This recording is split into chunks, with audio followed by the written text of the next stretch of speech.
कैसर निजामानी के बेटे को अगवा करने वाले कौन? सीनियर पाकिस्तानी अदाकार कैसर निजामानी ने इंकशाफ किया है कि उनके बेटे को एक खातून ने अगवा कर लिया था। ये किस्सा उन्होंने एक निजी टीवी से गुफ्तगू करते हुए सुनाया।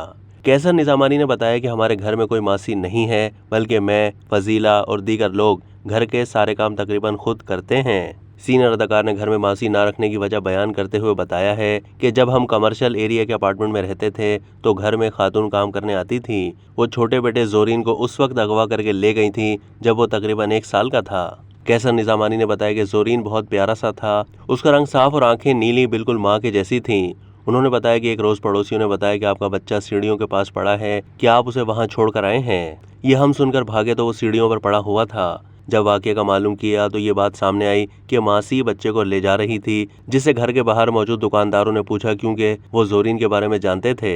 कैसर निजामानी ने बताया कि जब खातून से मैकेनिक्स ने सवाल किए तो वो बच्चे को सीढ़ियों पर छोड़कर चली गई थी। उसके बाद से हमने घर में किसी को रखने का कोई खतरा मोल नहीं लिया।